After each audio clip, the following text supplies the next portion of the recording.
All right, let's get into the new Microdots video. I'm sure that they are not going to mind me playing this here. And if you have not subscribed to Microdots, you need to. And I will drop the link to the video and you can connect to Microdots there. But let's play through this. And I found it to be very, very interesting. And they did an amazing job breaking this down, decoding the waterfall, which is really good. And I'm going to actually just go to a wider shot here. That's a little bit better. Okay, let's kick this off and play through this.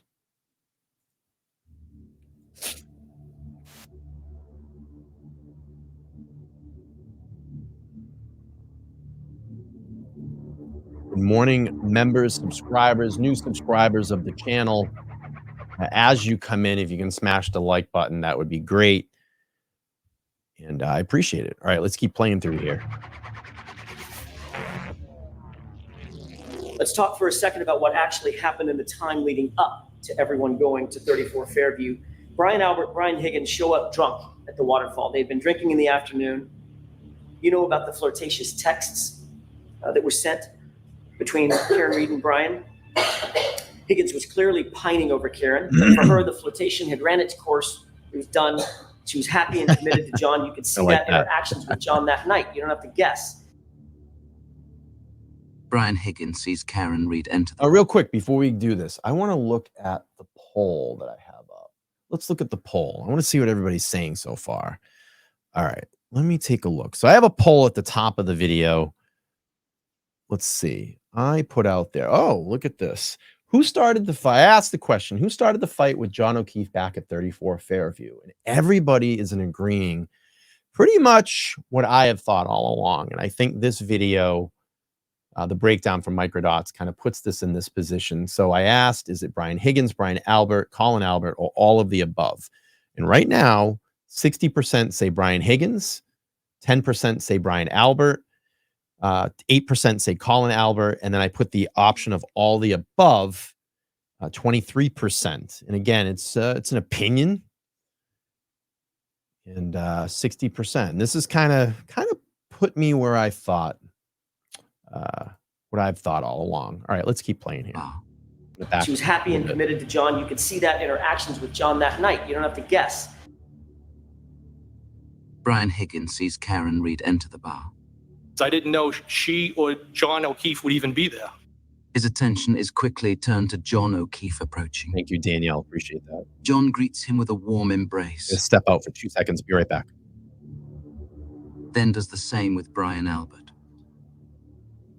Brian Albert and John show affection by patting each other's backs. Brian Higgins leans in, asking John where they're coming from. John points, indicating they were across the street at C.F. McCarthy's. John sees Karina Kolokithis, prompting him to walk over and say hello with a hug. He also says hello to Nick Kolokithis, and then John walks further towards the bar to greet Matt McCabe. Brian Albert whispers something into Higgins' ear. Higgins smiles back, amused, then glances at John, indicating he is the subject of their conversation. Higgins comments back to Brian Albert, and Brian Albert responds with another whisper. Higgins smiles again at whatever Brian Albert said, and then Nicole Albert returns from the restroom, approaches husband Brian and embraces him from behind, prompting the three to converse quietly to each other.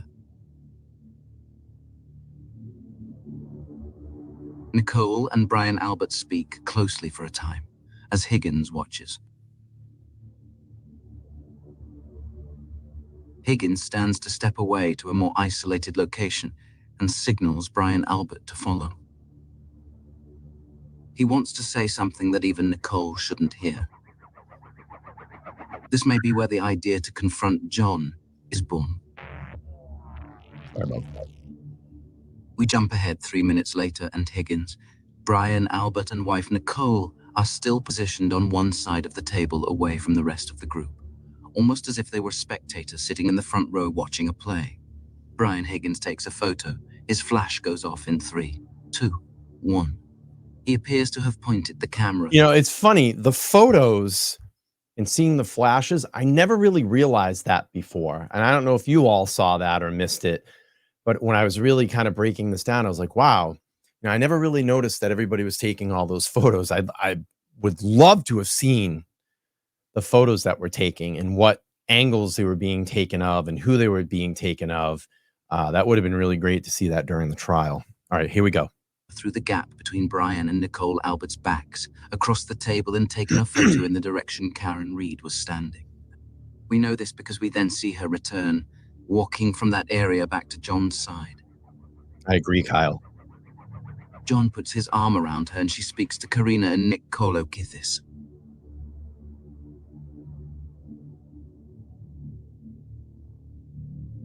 We continue to see a series of flashes happening on the far side of the table, All these photos. indicating photos are being taken by the group. Interesting. Higgins appears to be posing for one between Brian and Nicole. None entered into evidence. Not Caitlin entered into Albert evidence. sits here. Chris Albert stands here, at the left end of the high top. The clock strikes 11 p.m. And 32 minutes later, Higgins, feeling completely ignored, sends a text message to Karen. Oh, When you texted her, well, at Waterfall, she ignored that text too, correct? Well, that was the only text I sent that night to her, yes. Okay. She didn't respond. That wasn't my question. What, My question is, she ignored the text, correct? well, I don't know if I don't know what her mindset was. If she purposely ignored the text or she didn't see it, I don't know. I didn't read into it. Did she ignore the text, Mr. Higgins? yeah. I don't know. Did she respond to the text? She did not respond. So she ignored it. She ghosted you, bro, because because you couldn't seal the deal before, bro. That's exactly what it is. And you know, that text to me is very, very suspicious. The well, as Alan Jackson likes to say it, and I've always thought all along, and here is my theory. I think I might have said this before, is the whole thing, if I can't have Karen Reed, then you can't have her either. And that has been my theory all along. That I thought that the fight started with Brian Higgins back at 34 Fairview. We jump ahead 15 minutes. Higgins checks his phone, growing frustrated that Karen has not responded to his desperate message. John glances at his phone as well to check the time. It's getting late and almost closing.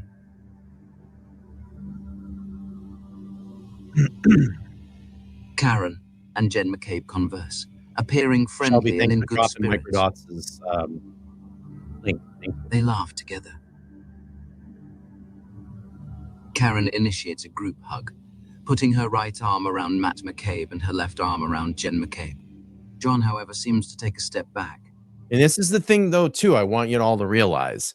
And again, if you want to go watch the full video, you can go over to the Microdots channel. I'm going to obviously stop it and commentate over it. But I want you to keep an eye on Brian Higgins and Brian Higgins's body language here. Starts to become very shifty, keeps looking over in the direction of John, keeps looking over in the direction of Karen Reed. And that's what I've always thought, that you know, that whole, if I cannot have her, you're not going to have her either. Probably went back to 34 Fairview. Some words were said back and forth, and boom, fight was on. And unfortunately, we're in the situation that we're in now. The Bryans are heavily intoxicated and feeling aggressive. They have identified their adversary in John O'Keefe and are acting out their primal rage with a male. You know, and this is where, and I'm sorry, I just stopped this again. But you got to think, Brian Higgins and Brian Albert had that long ride back and forth to New York. And you don't think that guys talked, that they didn't have a conversation like, hey, you know, I just want to let you know, I've talked to Karen, you know, I'm kind of feeling this thing for her. You know, John doesn't deserve her.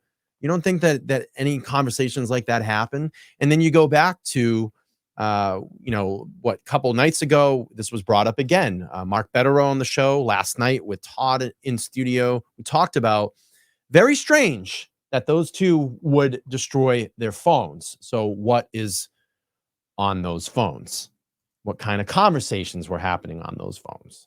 Display of dominance, otherwise known as peacocking.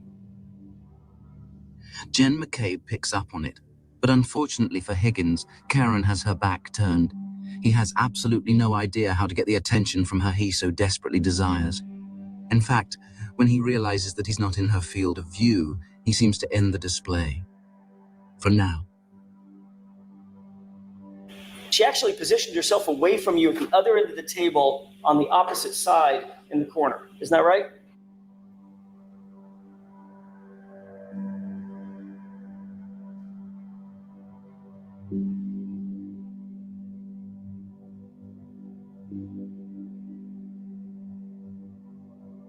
Jen and Matt McCabe hold Karen in prolonged embrace. However, what's strange is they never once mentioned to her that there's an after party at Brian's house. For Karen, at least, there's a surprise in store. Meanwhile, John has taken notice of the Bryans. Higgins, humiliated, needs validation from Brian that he's powerful. He has worth.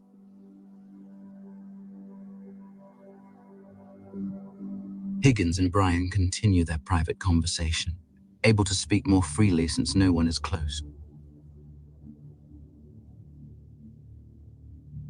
If not planning, they were likely exchanging toxic ideas, building animosity towards John, who doesn't seem to be fully in on the joke quite yet. Higgins is feeling insecure and less than.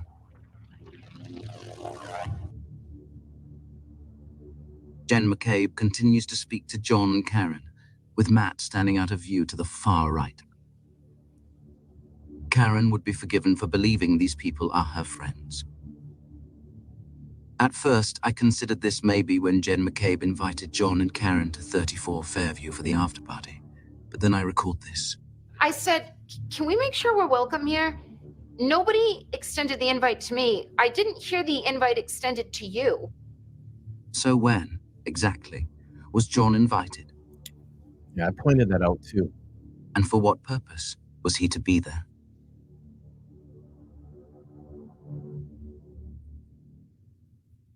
Here comes Chris Albert entering the vicinity of Brian and Higgins.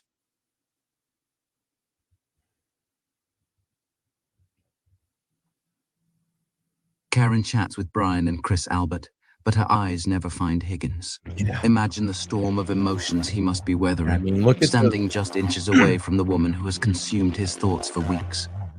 I agree. She's right there, so close, yet he is helplessly bound by his own fear, unable to utter a single word. There's nothing more excruciating than being invisible to the one you desire most. Karina has her jacket on. She says goodbye and hugs John for the last time.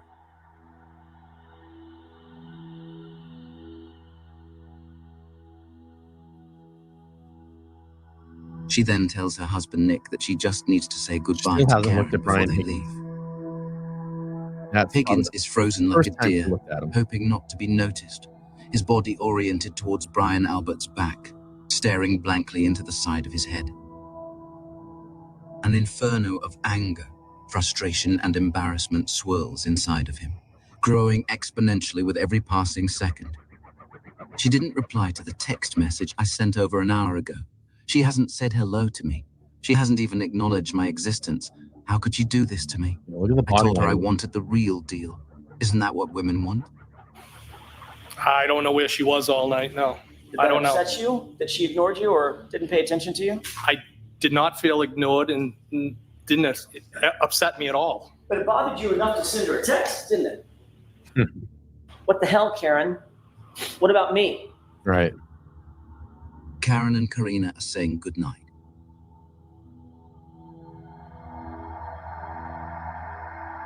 The Bryans continue their performance of alpha dominance, less a calculated strategy and more a mirror of their restless and intoxicated psychological states. Brian likes to fight when he's drinking, and Higgins has been outmatched. Humiliated by a taller, better-looking, much more charming man who doesn't even seem completely aware yet of the dynamics in play. A haunting moment occurs when John and Higgins lock eyes. In 3, 2, 1. John must sense now that something is off. Is it just that Higgins has had one drink too many? Or is John beginning to piece it together, understanding what this is really about? I agree, Amber. And then there's that sparring and fighting that he and Brian Albert were engaged in. Of all the things they could be doing, this is what they were doing just minutes before John O'Keefe walked into that house at 34 Fairview. The bar is closing in 5 minutes. It's last call and John offers to buy them a final drink. They decline. Notice here how kind and reserved John appears, smiling and being respectful, while the Bryans are sloppy and have clearly lost control of their faculties.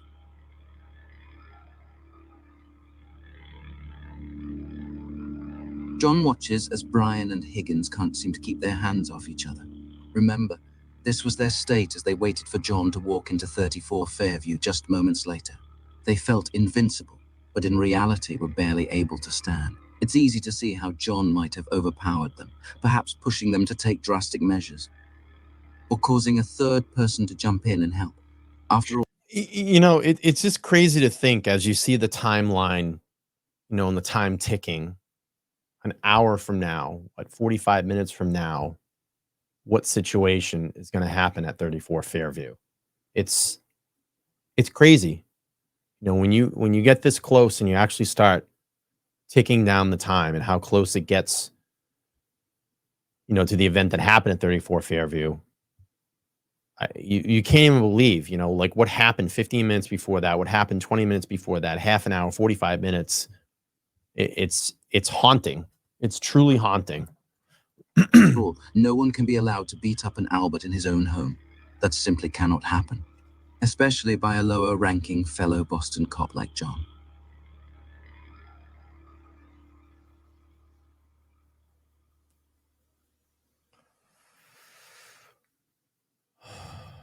Chris Albert hugs Caitlin since he's not going to the after party with everyone else. Yeah, And the rest of the Alberts head towards the door, including Higgins.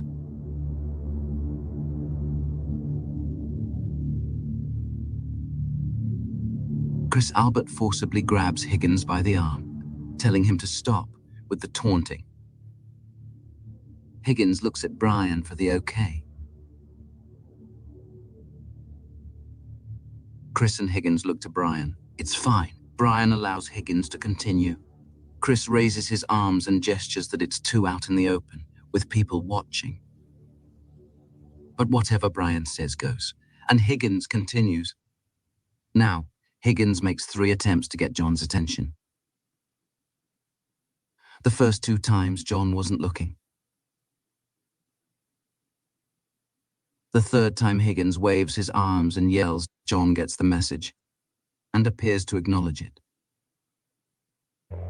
I believe Higgins was yelling. Something. John's definitely picked up on something here. You can see his body language. He backs up. Let's go back a little bit. Watch John right up here. He backs up. He's picking up on it now. Attempts to get John's attention. Watch up here. After the first 2 times, John wasn't looking. The third time Higgins waves his arms and yells, John gets the message, and appears to acknowledge it. I believe Higgins was yelling, we need to have a talk. Go to Fairview. And you didn't say goodbye to John, correct? I don't think I said goodbye to anybody. And you didn't talk to him about coming over to 34 Fairview. No. Brian Higgins, however, you can see in his actions, he wasn't quite so satisfied and he wasn't done. How would you describe sort of the general sort of tone or demeanor within the group at the waterfall that night? It was fine. Everyone's just having a good time. No arguments, anything like that? No, not at all. Chris Albert knows exactly what was said between Brian Albert, Higgins, and John. And interestingly enough, he decided to walk home instead of attending the after party with everyone else. Karen is still chatting with Karina and doesn't notice any of what had just transpired. We jump ahead to 12:10, and it's time for everyone to leave the establishment. From what we can see, John has been standing alone, conversing with no one, since the outburst from Higgins 12 minutes ago. What was on his mind? What was he thinking about? that's when Jennifer McCabe went up to Karen and said, "You're coming with me." Like, and she like grabbed her, like she put her arm around her and she said in front of me, "Hey, you come with me. We're gonna, and Karen said, "Where are we going?" And Jen said, it doesn't matter. It'll be a surprise." Was it a surprise or a secret? Jen McCabe, Karina, and Karen Reed exit first. Chris knows Higgins and Brian stormed out. So what is he still doing here? Is he discussing it with John, coaxing him to go there and talk to them? Chris Albert heads to the men's room, using it before the walk home. John stands alone, with just Matt and Nick left chatting in the corner. He decides it's time to go and walks out of the waterfall bar for the last time. Whatever John thought was up with the Bryans, he kept to himself. You texted John O'Keefe, "You coming here?" I did. And that had 3 question marks behind it, correct? Yes. A few minutes after receiving that text, John was severely beaten and would be dead in a matter of hours. There's certainly motive for Higgins to want to harm John. But what about Brian Albert? Why would he harbor negative feelings towards him? John and Brian Albert were both Boston police officers at the time, and Albert allegedly has a history of violence against other officers, perhaps because he was high-ranking and knew he had power over them. There were never consequences, not for Brian. If he had an issue with John, he may have wanted to address it, cop to cop, and put John back in line. But what issue could he have had with John? Asking that question, I remembered something that was said during the trial. John wanted to know if one specific person would be at the waterfall before he agreed to come. And now, I'm asking myself why. I leave you with this. What, if any, communication do you recall in regard to who was there or who was going to be there? With Mr. O'Keefe? Yes. Yeah, so I think at some point he said, "Who's there?" And I said, "My brother Brian." I said, "Brian." And he said, "Your brother Brian?" I said, "Yeah, Brian and Brian Higgins are there." And he said, "Where's your brother Kevin?" And I said, I have no clue.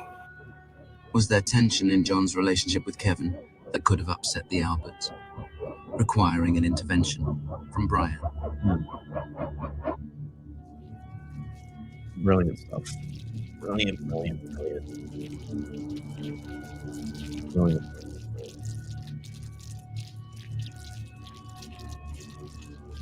If you want to watch the video without my commentary, I'll drop the link here in the chat. Make sure you sub up to Microdots.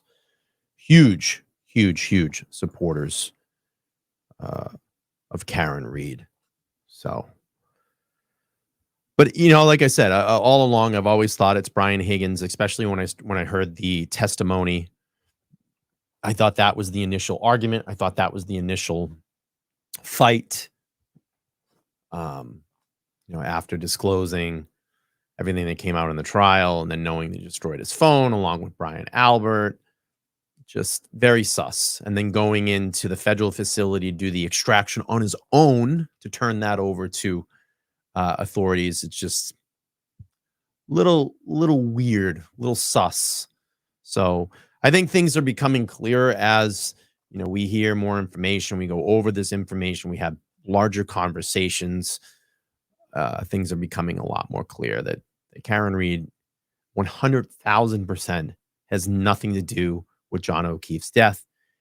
And the people inside 34 Fairview do. The people that were in 34 Fairview that night do, and they know what happened. They know what happened. So